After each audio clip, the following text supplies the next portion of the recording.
Welcome to the April meeting of the Longmont Artists Guild. We had some audio issues with the original recording, so I'm voiceovering. We are super excited to announce a new page on the website called Meet the Member Artists. Please email us one strong image, a link or email address, and the correct spelling of your name, and we'll add you. Congratulations to the winners of the Great Frame Up Show and Dan Hollingshead for being an awesome judge. We had 2D, 3D, and photography. So the winner of 2D category is Susan Stephen. She received this lovely ribbon here, as all the winners did. This is Wild Columbine. This is Joe Sutcliffe. He did this clay mask called Elegant. Really gorgeous work there, very mysterious. And here is Macintosh Fire and Ice by photographer Jennifer Coombs for Best of Photography. This is Lake Macintosh covered in ice at the sunset. We are having our June show, very excited, 9th through the 13th. More information coming. Application will be due May 22nd. Cash prizes. We are doing Art Walk as well this year. The date is September 11th. We'll be celebrating Longmont's 150th birthday, so watch for more details about how you can be a part of that. We are judging the St. Vrain Valley Student Art Show this year. Last year, or the last time we did the show, I believe there were 10,000 pieces of artwork. Also, we are starting a television show you may have seen in our newsletter. We'll be premiering in September. We need guests. More information about that available on the website. And today's guest artist is Dawn Buckingham, presenting the benefits of critique in prep for next month's actual critique, facilitated by Rick Delago. Take it away, Dawn. When I moved to Longmont in 2012, I was recently retired. I knew I wanted to get involved in some kind of art.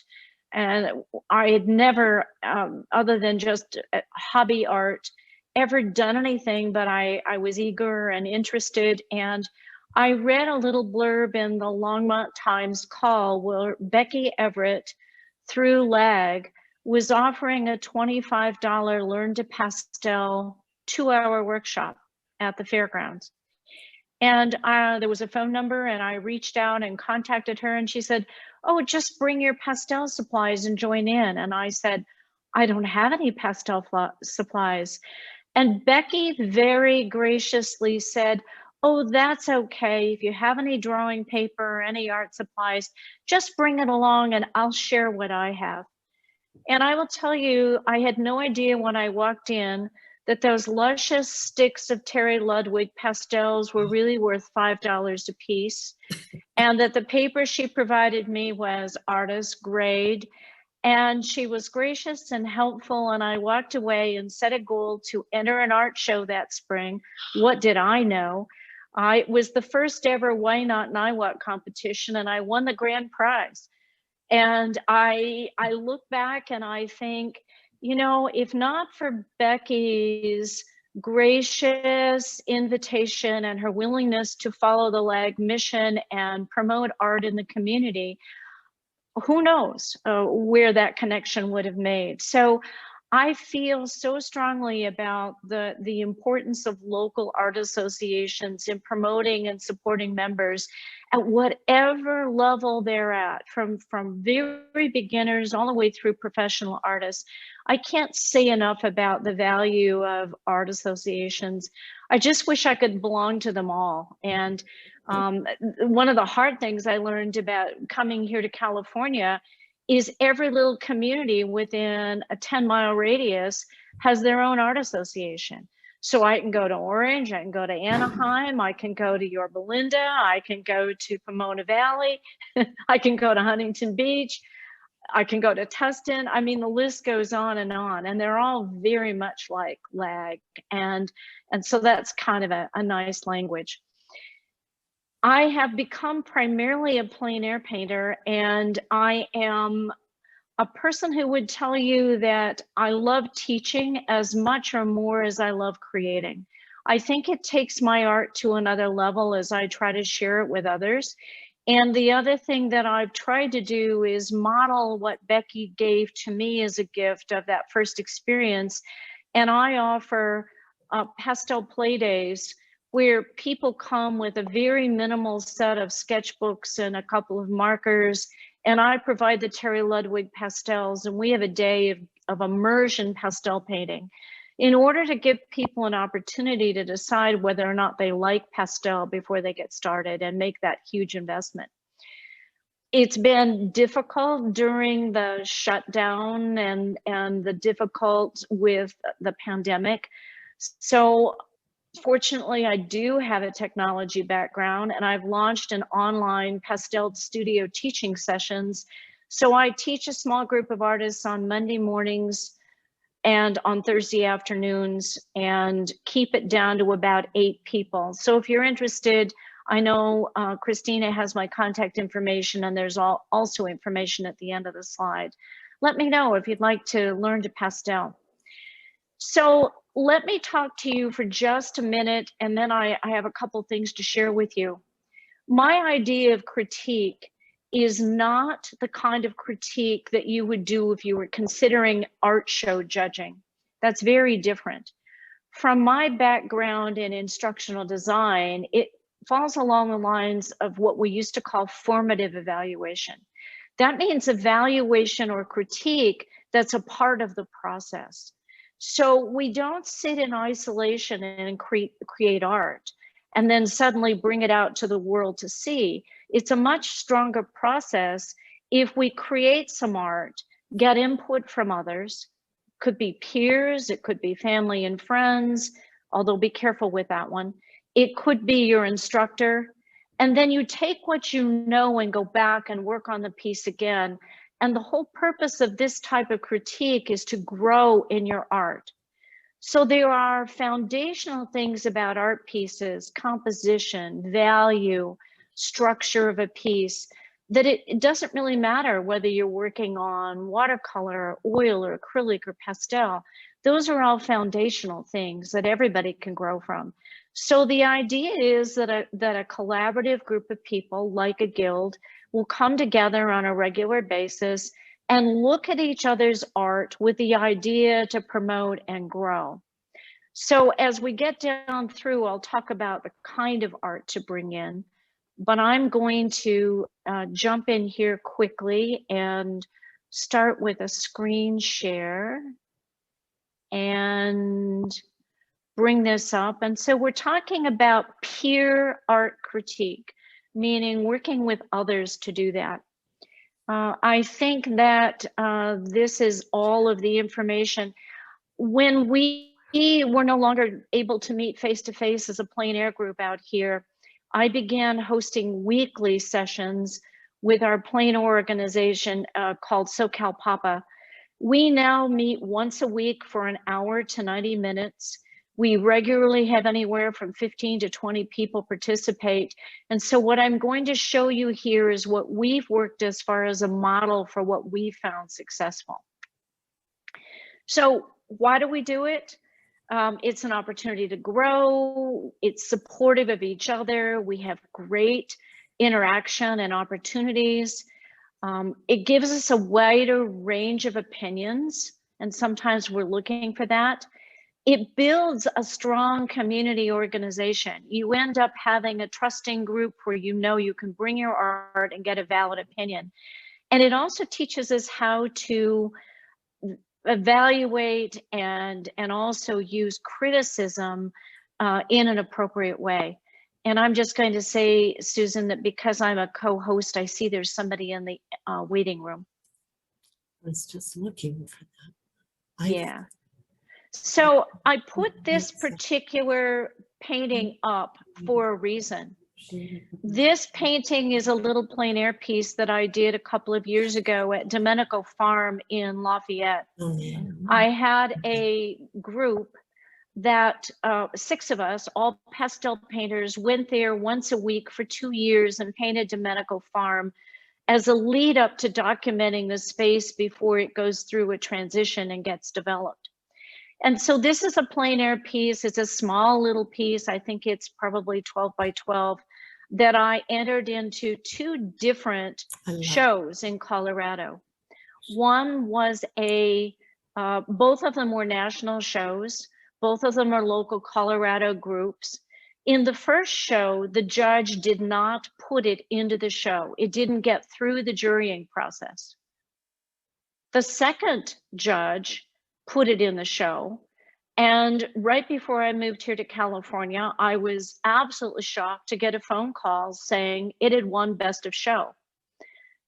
So my point in telling you this is keep in mind that when we evaluate art, it really is from the perspective of the person who's doing the viewing.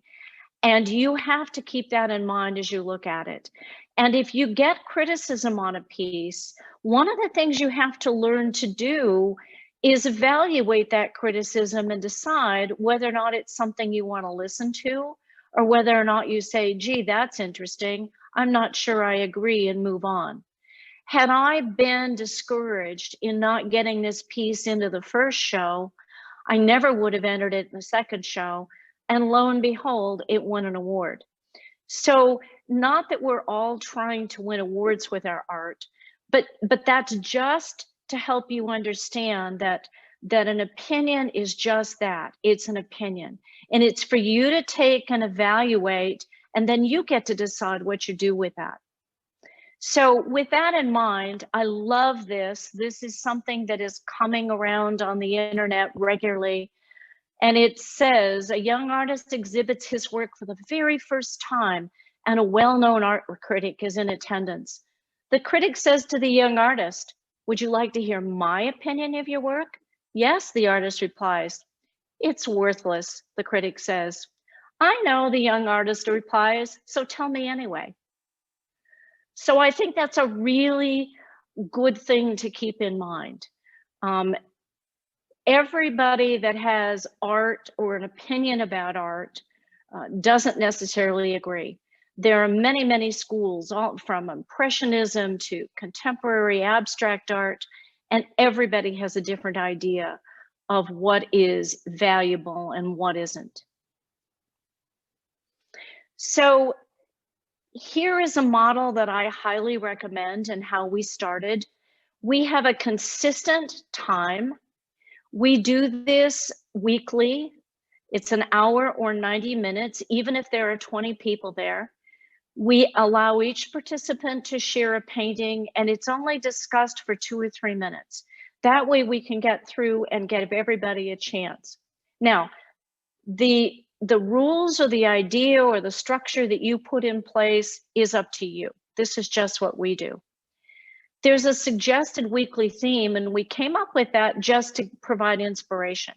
And it's everything from creating a landscape using green, painting a tree, to representing atmospheric perspective.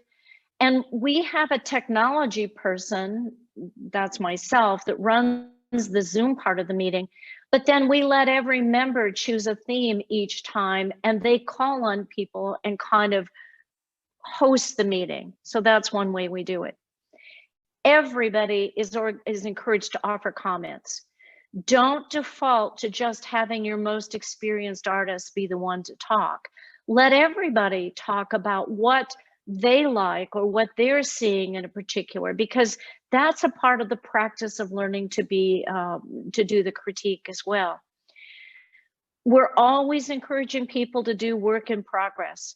If somebody brings the best piece they have ever created, it's in a frame, it's hanging on their wall or in somebody else's home, and somebody has a critique about it, I'm telling you right now, I have had that kind of work critiqued, and I have taken the painting off the wall, taken out of the frame, and worked on it.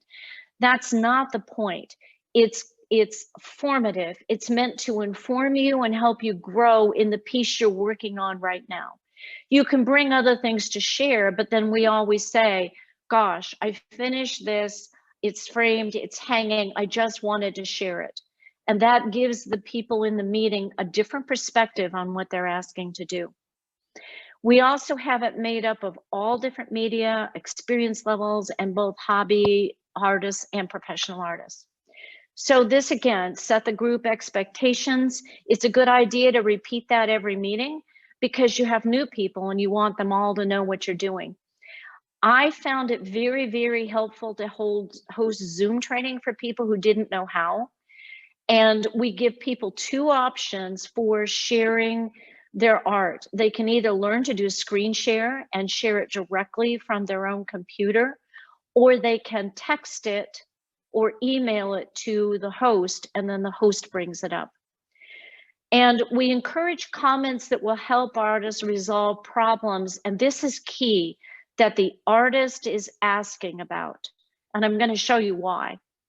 So here is a piece of art that I've offered up as a demonstration. And as we look at that piece of art, there's a little bit from my perspective that's kind of jolting about it. So as I see this, I'm thinking in my own brain, gosh, there's something odd about this. The style of the background doesn't really match the figure in the front. I'm not really sure what the story is that the artist is trying to tell me. And so before I open my mouth and say anything, it's really important for the artist to bring this forward and say, I'm sharing this today, and they tell you about their painting. And it's your job as part of the critique group to listen very carefully. So then you might say to the person, what do you like best about your painting? And the artist says to me, the likeness of my grandchild. Okay, so take a deep breath. I'm staring at this painting. And what are you seeing about the likeness of this grandchild in this particular painting? I don't know about you, but it doesn't look like any real kid I've ever seen. So I could sit back and say, are you kidding me? Is your grandchild a clown? Okay. That is the part where when you ask the person, what do you like best about your painting? Whereas the critique group, when they say the likeness of my grandchild, in my mind, as somebody in a critique group, I immediately take that off the table as far as critiquing this piece of work. It could look bizarre, it could be inappropriate, but you're asking them what they like best, and they're communicating very clearly that that's not something they want to mess with. So I don't give an opinion unless they ask me, so what do you think about the grandchild? And indicate a willingness. Otherwise, it's off the table. So then I will say to them, if I don't hear a clear question, is there anything that's bothering you about the painting? And in this example, the artist would say to me, I'm just not really sure about the perspective of the building. So that gives me an area, or gives the group a place to talk about. Well, gosh, you know, and then you can bring in all the rules around perspective. You can talk about how the building looks like it's sitting back, how the roof line might be sloped in the correct direction or not, how the mountains are grayed out and we have some aerial perspective. We can talk about all those things, but what we're not talking about is the figure, because the person has told us that that's something that they really like about it. So we only address those comments that the person brings in as part of the formative. And I like this kind of sandwich approach where you can say, I really like the way you brought those evergreens forward. But as far as the perspective, I'm really wondering if you have just exactly the right vanishing point on the left edge of that roof line. So I would give them something to say about that, and then I would end up with something positive as kind of a sandwich. But I can tell that those mountains are set back because they're lighter in value than the rest of the painting. So 2 or 3 people in the group would make their own comments. The whole thing would take 2 or 3 minutes, and then you would move on. And the only time that you might say anything about that particular figure is if at the end the person would say, well, gosh, you know, what do you really think about the figure? And then you could offer up a perspective. So Susan, because I'm screen sharing, I can't see anything in the chat box. If there are questions that come up in chat, would you just unmute and tell me what they are? Okay, so the one thing you want to train people to do when they come to a critique is not to just put up a painting and say this kind of general, so here's the painting I did this week, tell me what you think. That is way too open-ended. That doesn't give them helpful information. It's like the time somebody in the car said to me, a family member, you know, I just really think your painting was childish that you showed me this morning. So I don't know as the artist how to take the description of this is immature or it's childish and do anything with it. So we try to tell people in the context of how they can get better. So the whole purpose is that we grow, we have a strong community, we benefit from the experience of other people. We begin to have more confidence in our own decision making. Somebody can say, well, I really think your mountain should be darker. And I can go back and look at my painting and think about all the other sources of information that I know about painting aerial perspective and think, no, I don't agree with that person. And then I get to make the decision not to change it. Sometimes we do art just for the process, and it really doesn't matter what the outcome is. And if you create a piece like that and you bring it to a group, you can say, it doesn't matter to me whether or not it has wonderful composition or strong values. It just made me happy to do it. And I hope somebody else will see my happiness when I share it. That's very valid. We also then will begin to see art from the perspective of other people. We'll grow in our understanding of how it's judged in any specific moment. It helps us understand when judges make critiques or talk about art when they pick things for a show. And I think probably the most important reason is the LAG mission. And that's that we're promoting the creation of our original art. We're giving educational programs, including a Zoom lesson. And we're working with the community as through art appreciation. And that doesn't have to be just exhibitions and shows. It can also be through these critique sessions that you do. So I am going to stop sharing this screen and look down here and just take a picture. Okay. Okay, so some people submitted art for today, and what I would really like to do is model this by bringing a piece up and having us unmute and asking and walking through this process with the pieces that were submitted, if everybody is in agreement. So before I do that, does anybody have any questions? Does it make sense? Okay, all right. So I don't have any particular order here. I'm just going to bring them up in the order that I received them. So here is one here, and this looks like Karen. So let's unmute. And is Karen here with us tonight?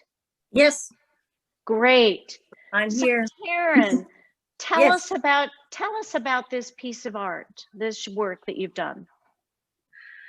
It first of all, it's an oil painting. I did last year.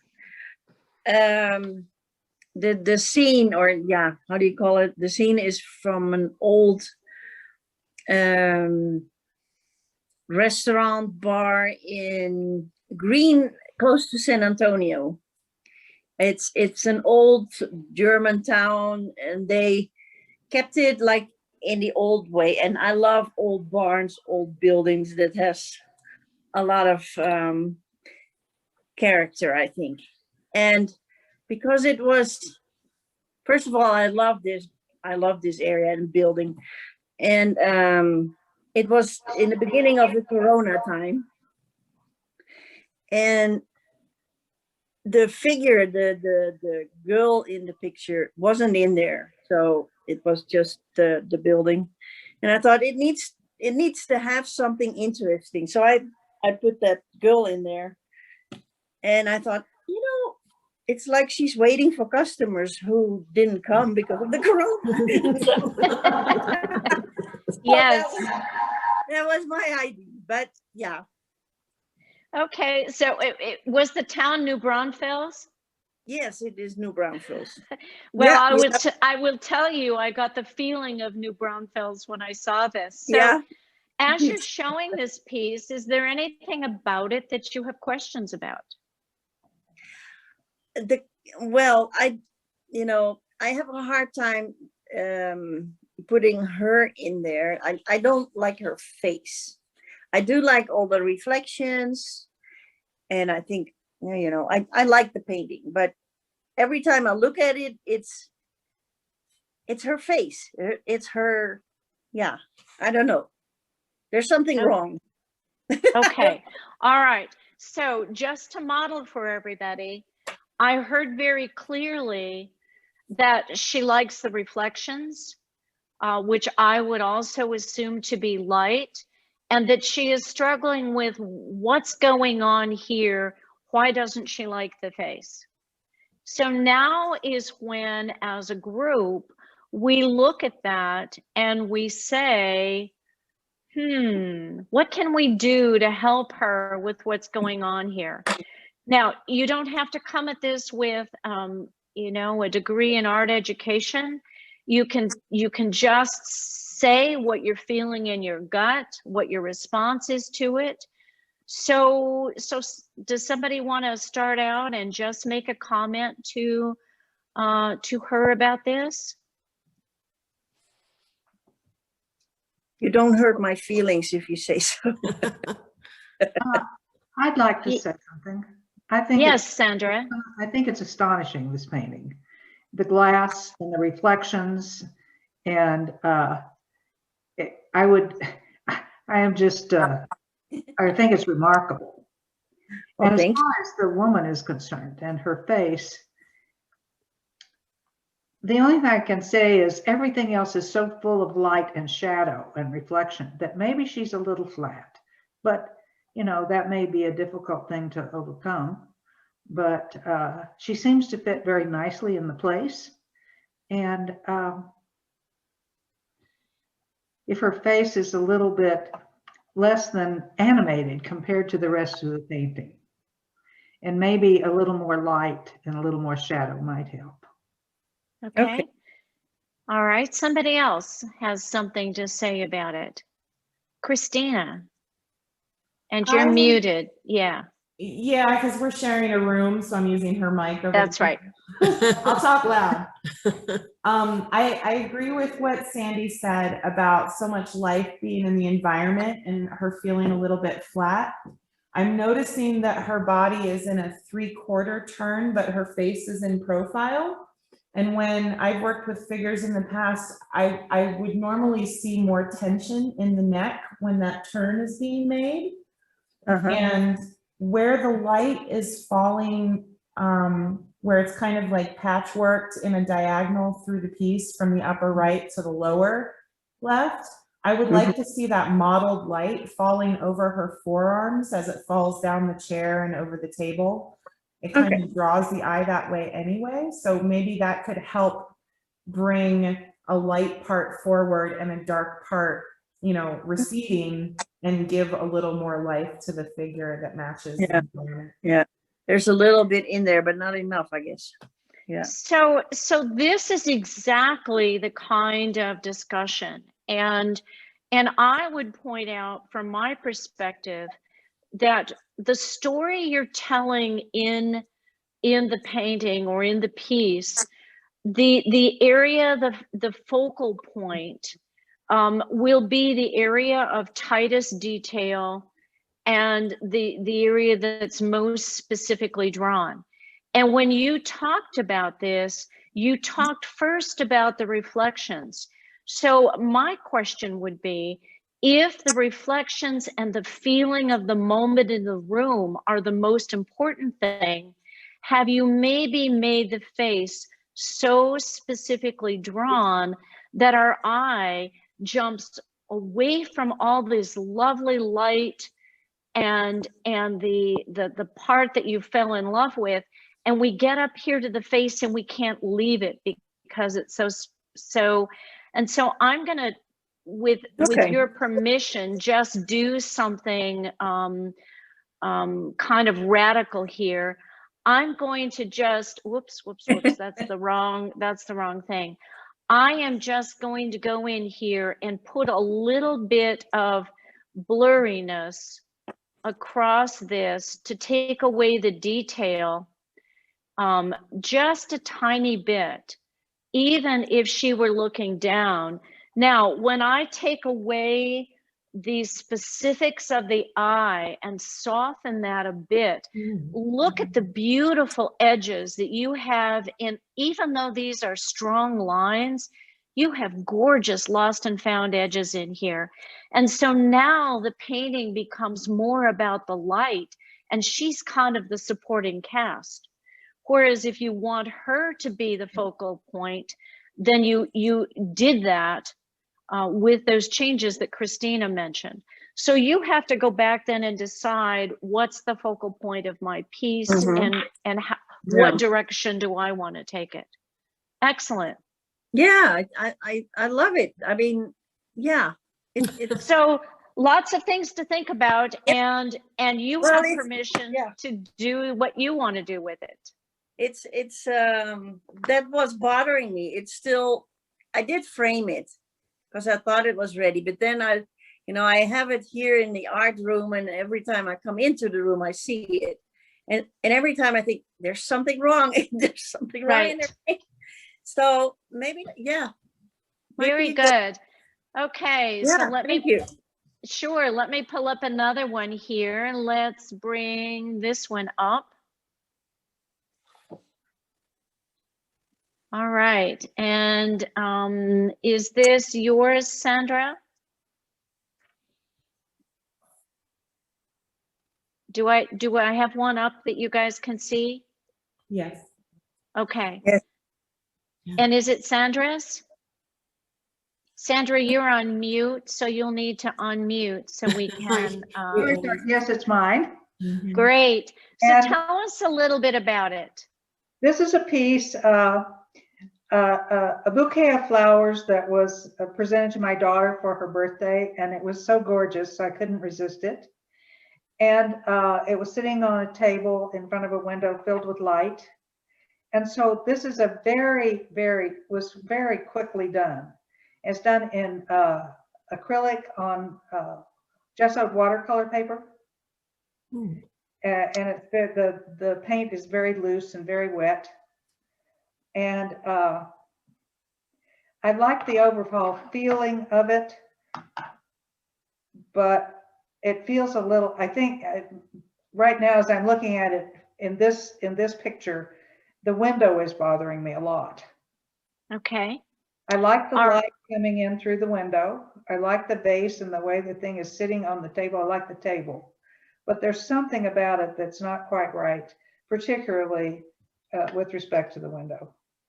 Okay. So others taking a look at this and focusing on the window in as it is in the painting with respect to the flowers and the table, comments about it?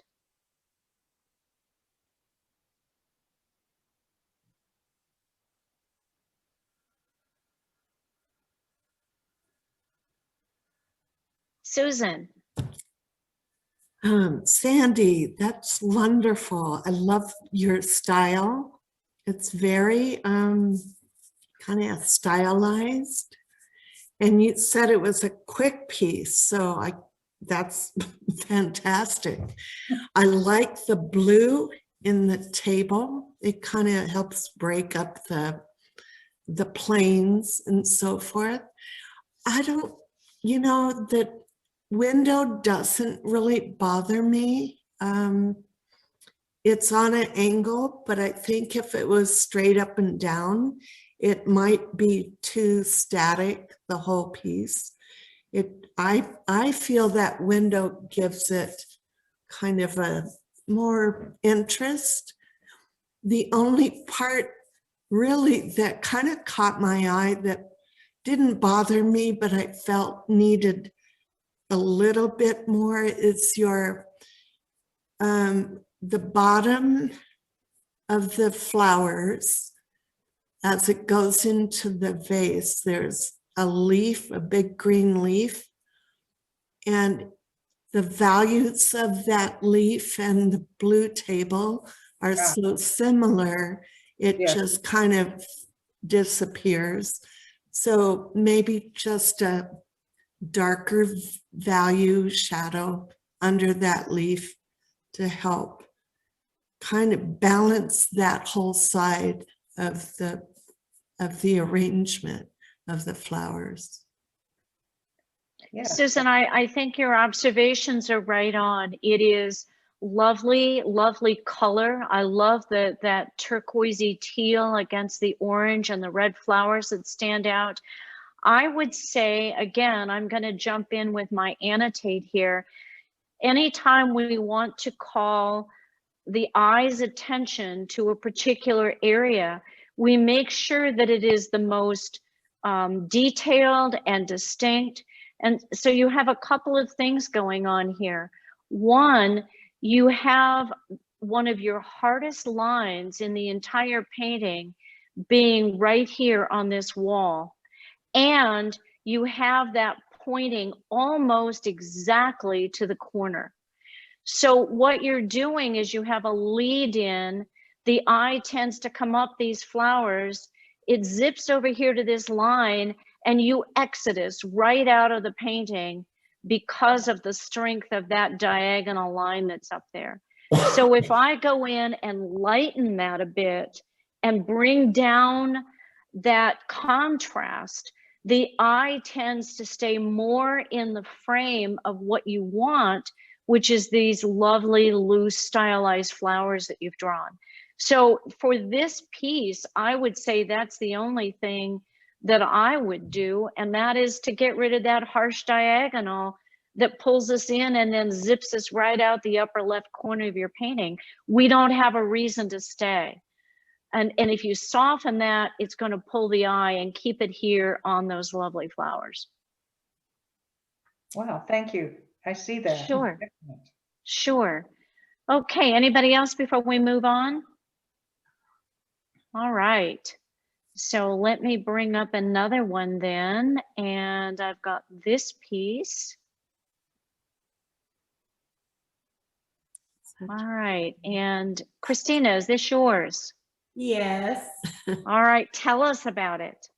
You want to trade? Oh, yes, hold on. As we play musical artist chairs there. Yeah. Okay, this was a collaborative piece I did a few years ago.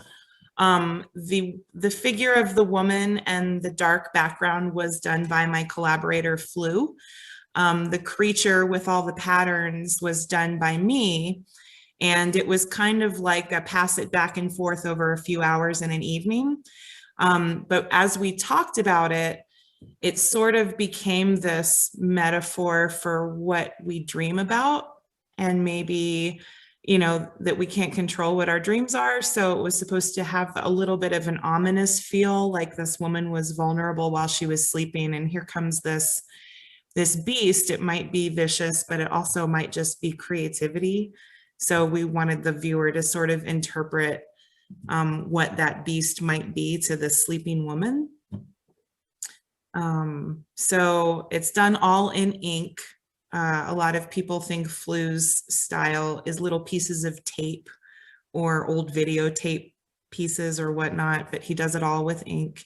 Mine was through Micron pens, but it's all black and white, and the gray areas are just watered down to create the different values in tone. So is there anything you want to ask the group about this piece? Yeah, I think we made a mistake in making the ground so all one tone. It's hard to make blacker blacks. I think at this point, with all the black that's on it. We would probably have to add white to create a depth, but it just feels very flat to me. And I wondered if there was something that could be done to the beast or to the black background that could give it more depth, because it is heavily in shadow. Comments from the group?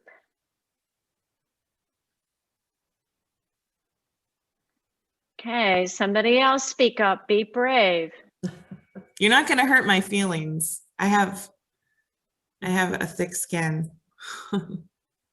Yeah, somebody who hasn't had anything to share so far, give a feeling or talk about what you're seeing. I just want to ask, is this the painting that I see is kind of, it breaks that, how do you call that, beast? The back of the beast is gone. Is it in the painting or is it not? No, it's not. It's cut off at the edge. Because that, yeah, brings you kind of out of it. Looks like it's moving to the right. That feeling I get, but it's a wonderful piece. I love it. But that's what I have, like the feeling gives me that it's going away. Yeah, I could see that. I But think that otherwise, I think that as you told the story about it, there are so many kind of graphical strengths in this, and the balance between that graphical figure and hearing you talk about the creativity and what this represents really makes sense. I would wonder if there is some way to have the two interconnected. In other words, if this is an extension of her dream in some way, would it have made sense? And I'm just asking this almost as a rhetorical question, because this is a very different style. But what if there had been some connection between the two parts of the painting? Or an overlap where this came underneath her and around. I'm wondering if it would hold, because it risks, because of the difference in style and the difference in media, all in the same pace. My eye is trying to connect them in some way, in addition to the visual part. Or the emotional part. Now that you've explained it, I get it. But before you explained it, I was trying to figure out how they were related. That makes a lot of sense. That's actually, now that you say that, I would want to wrap something around her foot there. Like, yes, the monster gets your toes while you're sleeping. that could have been the other thing. And then as far as having it go off, I think often we get too caught up in framing everything. And I think there's a lot of strength to pieces that fall off the edge. And you will talk to a lot of artists who feel like they need to fall off the edge in at least 3 sides of their painting. So from my perspective, that edge doesn't bother. I think it's very good that this foot doesn't go directly to the corner, but I just want to see some kind of connection between the two parts. That's really helpful. Thank you both. Sure. Yeah. And I will tell you from my perspective as a landscape impressionist, to be pushed to talk about work that is out of my comfort zone strictly comes from a place of emotional feeling. I just, I can only tell her what I'm feeling and seeing, and then she has to decide whether that's valid or not. So, Susan, I think this is your piece. Yes. So tell us about it. Well, it's watercolor, if I remember.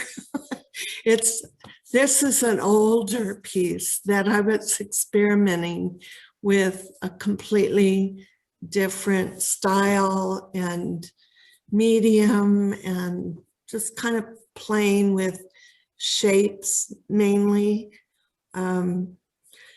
Totally not my style. If most of you know me, I paint pretty realistic, but I was just having fun with it, trying to just play mainly. So any questions for the group about it? Yeah, what would, I know the reflection is kind of off compared to like the,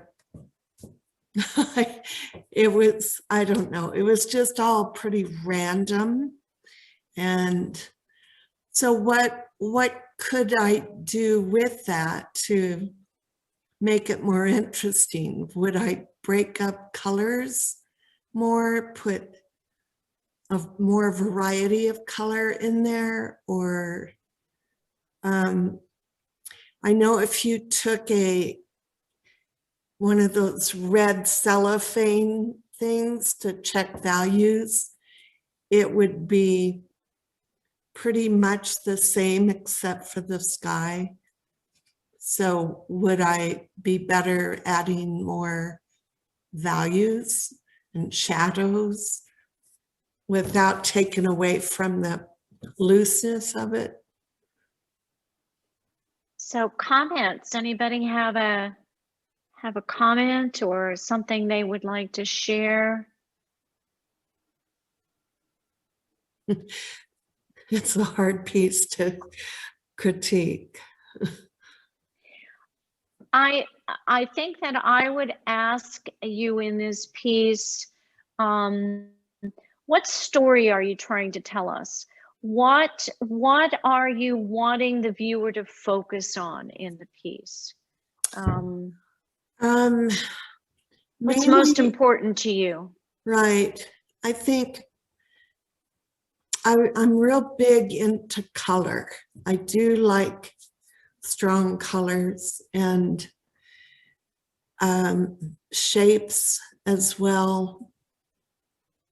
I didn't want it to really be more about a perfect landscape, Right. but So I'm going to tell you that I think your color is wonderful.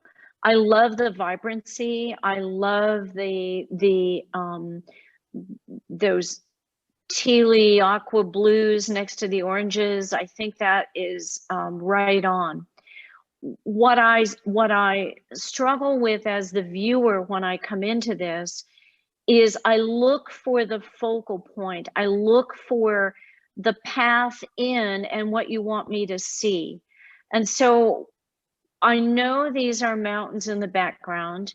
I know for sure that these are tree-like shapes that are there. And I see from the reflection and the color that this is what you are looking at as far as water.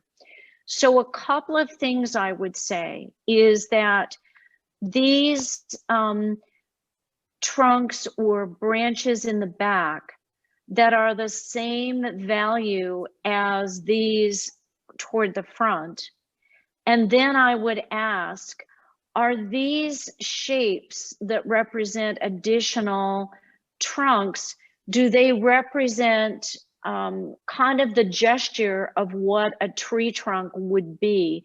In other words, when I see this without the rest of this around it, I'm not sure that's a tree trunk.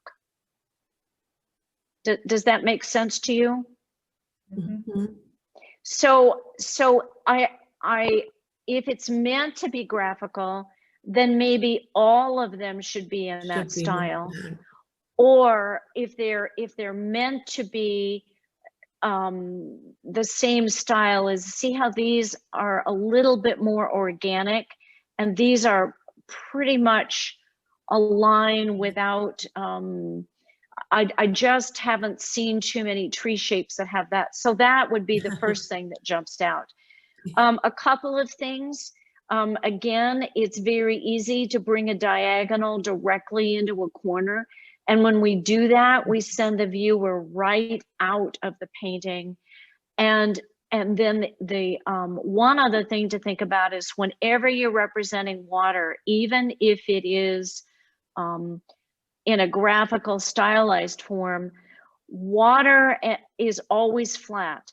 And so you've done a great job on this side, pretty much giving us that idea of flat water. But as we go back on this side, it could be even stronger if this was a series of little horizontal lines rather than a curve, so it doesn't look like it's flowing uphill. Okay.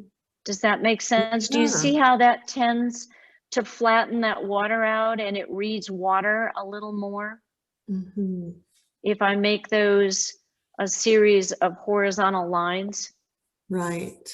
And that's way too dark, but it was just to illustrate. I'll tell you what is lovely about this is that complement of the purple with that orange sunset in the background and this wonderful variation in the sky as you go up. And you've got some nice reflections there going on. You might want to add a little bit on top so we know what's being reflected in the water. Mm-hmm. Yeah. But I think you've got, you know, good for you for pushing the edges of what you don't usually do and exploring and trying something new. And I mean, you've got the lighter area of the trees up here where the sky is lighter. You have the feeling of these being more in shade. There's a lot of really good stuff going on here. So does that give you some hints about where to go with it? Yeah. What does Christina had something she wanted to complain about? No, I just wanted to say I love this, and because it's not in particularly your style, I knew that it was a play piece, and like it, like the light in the sky feels really muted, but you've got these really strong shadows coming out from the base of the trunk. It feels almost alien, like it's a Mars landscape, and the trees are moving in a way that we wouldn't expect trees to move. So it has this like mystery feel, like this is a place we kind of know, but you've never actually been there. I just wanted to say that. Oh. And here is the importance, Susan, of hearing different people's perspectives. So we've seen from Christina's work that she is more graphical. And so as you sit in these groups and you get to know each other and you learn what kind of work people tend to do, then you will listen to their comments and decide which one you're most interested in following, if any of them, in terms of any changes you might make. So that's the value of this, is none of us are right and none of us are wrong. We share an opinion based on our perspective, and then you get to pick up and decide what to do, if anything, with your painting. But again, one of the big things here is good for you for sharing something that is not in your comfort zone and taking the risk to put it out there in a playful piece. And that is so valid. That is so valid.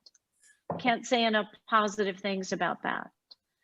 So, okay, I think we have at least one more here. Whoa. Oh, yes. Yeah. It's Christina's. We're okay. swapping. This is cool. I like to tell stories in my work. Can you tell? Well, that's, you know, I have to tell you that I'm always asking my pastel students, what is the story, even in a landscape? What story are you trying to tell me? So I'm excited to hear your story. This was part of a series where I was trying to get a boyfriend. And so I put out a call for models to see if I could find a cute boy that would take me out on a date. And so I made this list of criteria. He had to have a job, he had to have a car, he had to be male or male presenting, and he had to live in Jacksonville, Florida, which is where I was living. So halfway through, as I'm painting all of these guys, I'm finding that this one doesn't have a car because he gave it to his grandma so she could get to doctor's appointments. And this one still lives at home because mom doesn't walk anymore and he makes her meals and does her laundry and all this. So I discovered that my very shallow list was probably preventing me from getting a date. So this particular gentleman, oh, they all had unicorn horns. So this particular gentleman was very, he worked in theater. That's the infamous Florida Theater behind him.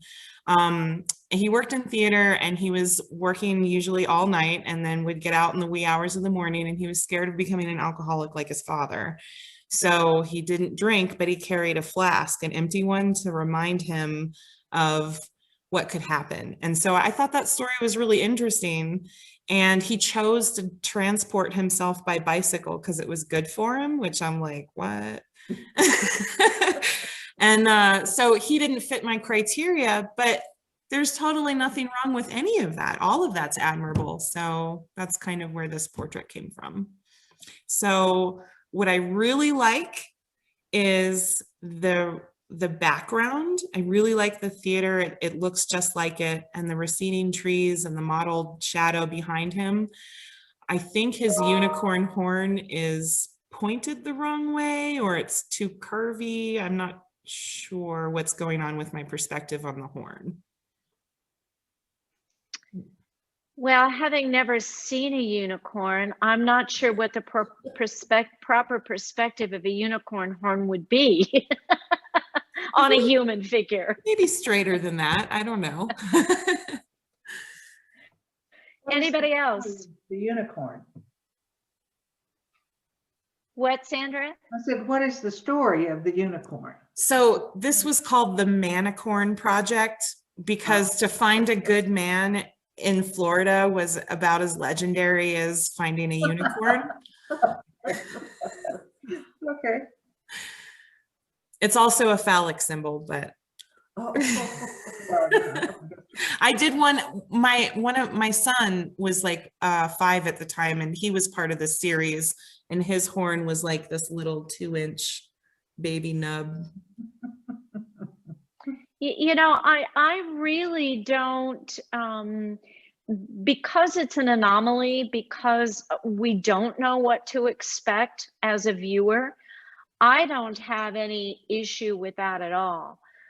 I agree with you. I love the building and the darkness in the back, and I think your figure work is lovely. I would probably say the only thing that jumps out to me is this story here between the face and the flask and the unicorn, and even that casual gesture of holding the jacket over there, seems to me to be the real story. And you have this lovely edge of the jacket that fades into the dark of the background, so my eye isn't drawn there. The figure, the hand over here, you've got that lovely edge because of the value shift that isn't very distinct.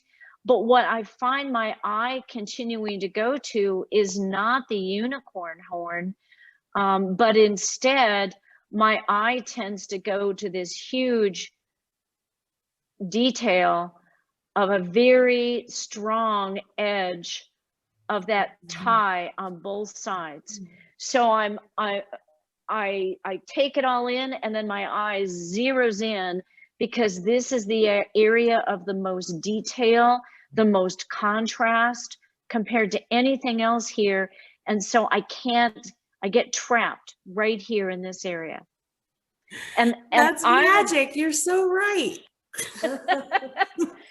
So soften that edge, maybe even bring the hue of that red tie into something that's a little more in keeping with this kind of soft feel.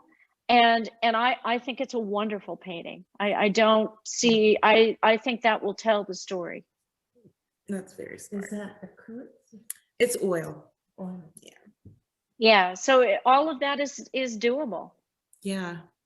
Wow, that's wonderful. Thank you. You That's are cool. good. Anybody else? I love the shadow on its face.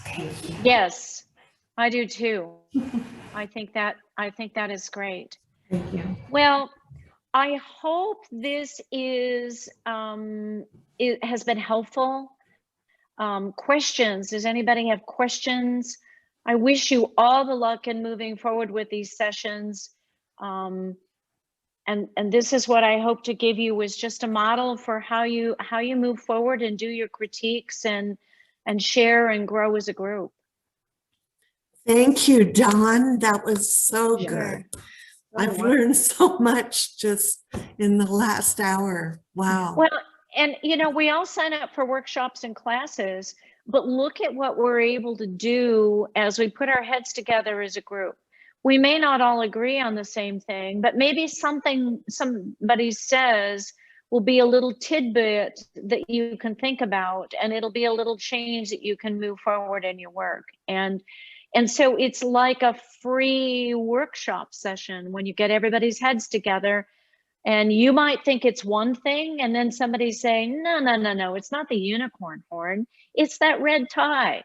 Just calm down that red tie, and it all works. And so it's just another way of looking at things that you can get from a peer group. So Great.